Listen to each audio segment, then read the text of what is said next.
আচ্ছা, আমরা তো সবাই মানচিত্রে নিরক্ষরেখা দেখেছি, তাই না? পৃথিবীকে উত্তর আর দক্ষিণে ভাগ করা একটা সাধারণ দাগ।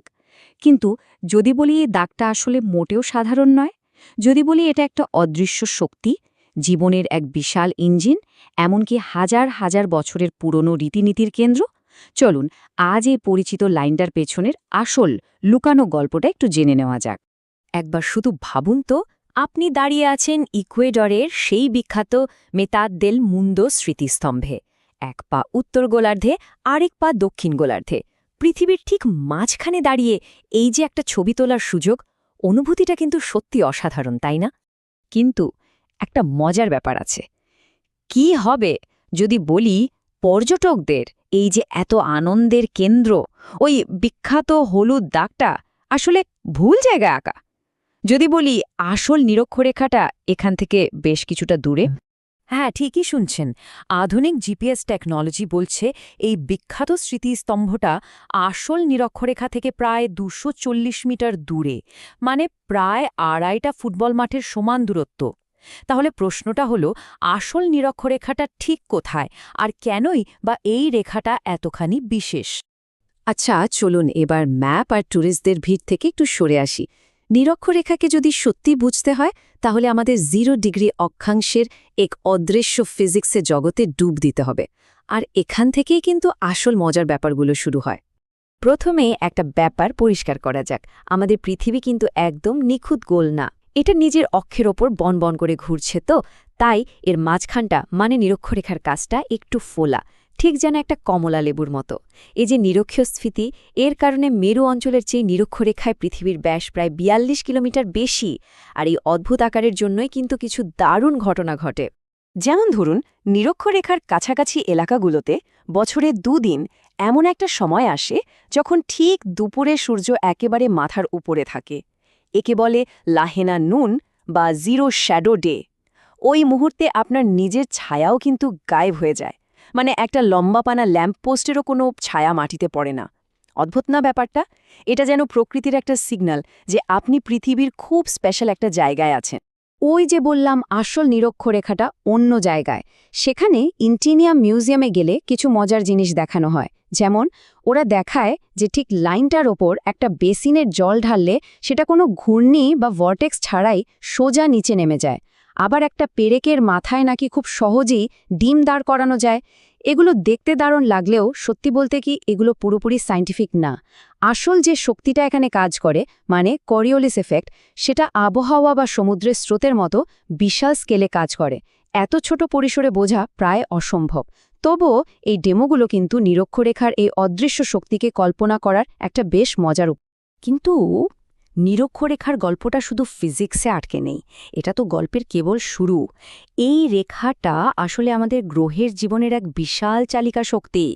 চলুন এবার ফিজিক্সে দুনিয়া থেকে বেরিয়ে নিরক্ষরীয় অঞ্চলের অবিশ্বাস্য জীব বৈচিত্র্যের দিকে একটু তাকাই। ব্যাপারটা ভাবুন, নিরক্ষরেখা বরাবর যে বিশাল রেইন ফরেস্টগুলো আছে, সেগুলো পৃথিবীর মোট স্থলভাগের মাত্র 2%-এরও কম জায়গা জুড়ে রয়েছে। অথচ পৃথিবীর প্রায় 50%, মানে অর্ধেক স্থলচর প্রাণী আর গাছপালা এখানেই বাস করে। এইটুকু একটা জায়গায় জীবনের এমন অবিশ্বাস্য ঘনত্ব, ব্যাপারটা সত্যিই অবাক করার মতো। বিখ্যাত জীববিজ্ঞানী ও উইলসন ব্যাপারটা বোঝানোর জন্য একটা দারুণ কথা বলেছেন। তিনি বলেন, অ্যামাজনের একটা মাত্র ঝোপে যত প্রজাতির পিঁপড়ে পাওয়া যেতে পারে, তা হয়তো পুরো ব্রিটিশ আইল্যান্ডেও পাওয়া যাবে না। একবার শুধু কল্পনা করুন এখানকার জীববৈচিত্র্য ঠিক কতটা ঘন। এই তুলনাটা দেখলে বিষয়টা আরও পরিষ্কার হবে। ইন্দোনেশিয়ার মতো একটা ট্রপিক্যাল বা নিরক্ষীয় দেশে পাখির প্রজাতি, স্তন্যপায়ী প্রাণী বা গাছপালার সংখ্যা দেখুন, আর তার পাশে আমেরিকার মতো একটা নাতিশীতোষ্ণ দেশের সংখ্যাটা দেখুন। পার্থক্যটা বিশাল। এর কারণটা হলো নিরক্ষীয় অঞ্চলে সারা বছর ধরে প্রায় একই রকম স্থিতিশীল আবহাওয়া থাকে, সূর্যের আলোর কোনো অভাব হয় না, আর টিকে থাকার জন্য একটা তীব্র প্রতিযোগিতা চলে। এই সব কিছু মিলেই এখানে প্রাণের এমন বিস্ফোরণ ঘটেছে। তো নিরক্ষরেখা যে শুধু সায়েন্স বা বায়োলজির বিষয় তা কিন্তু নয়, মানব সংস্কৃতি আর ইতিহাসেও এর একটা গভীর জায়গা আছে। এটা একই সাথে ঐতিহ্য, অভিযান আর এক ধরনের উত্তরণের প্রতীক। এই রেখাটাকে চেনার চেষ্টা কিন্তু আজকের নয়, বহু প্রাচীনকাল থেকেই মানুষ এটা নিয়ে ভেবেছে।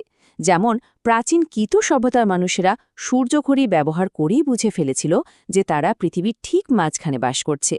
এরপর অনেক পরে ১৭৩৬ সালে ফরাসি বিজ্ঞানীরা প্রথমবার সায়েন্টিফিক্যালি এই রেখাটা মাপার জন্য একটা বড় অভিযানে আসেন। আর তাদের সেই কাজকে সম্মান জানাতেই কিন্তু বিংশ শতাব্দীতে ওই বিখ্যাত মিতাদেল মুন্দো স্মৃতিস্তম্ভটা তৈরি করা হয়। যদিও আমরা এখন জানি যে আধুনিক জিপিএস টেকনোলজিতে ছোট্ট একটা ভুল ধরা পড়েছে। নাবিকদের জীবনে প্রথমবার নিরক্ষরেখা পার করাটা কিন্তু একটা বিশাল বড় ঘটনা। আর এটা নিয়ে শত শত বছর ধরে একটা অদ্ভুত মজার প্রথা চলে আসছে, যার নাম লাইন ক্রসিং সেরেমনি। ব্যাপারটা হলো, যে নাবিক প্রথমবার এই লাইনটা ক্রস করছে তাকে বলা হয় পলিভগ। তাকে তখন সমুদ্রের রাজা নেপটুনের কাল্পনিক দরবারে হাজির হতে হয়, আর বেশ কিছু মজার আবার কখনো কখনো একটু কঠিন পরীক্ষার মধ্যে দিয়ে যেতে হয়। এই পরীক্ষাগুলো পাশ করতে পারলেই সে শেলব্যাক বা একজন অভিজ্ঞ নাবিকের খেতাব পায়। পুরো ব্যাপারটা আসলে একটা ঐতিহ্য আর নাবিকদের মনোবল বাড়ানোর জন্য দারুণ একটা উপায়। তো আমরা এই অবিশ্বাস্য রেখাটার ফিজিক্স দেখলাম, এর জীবজগৎ দেখলাম, এমনকি মানুষের সংস্কৃতিতে এর প্রভাবও দেখলাম। কিন্তু এখন সময় এসেছে একেবারে মূল ধারণাটাকেই একটু চ্যালেঞ্জ করার। এত কিছু জানার পর এবার আসল প্রশ্নটা করি, নিরক্ষরেখা কি আদৌ একটা রেখা, নাকি আমরা এতদিন ধরে পুরো ব্যাপারটাকেই একটু ভুলভাবে ভেবে এসেছি?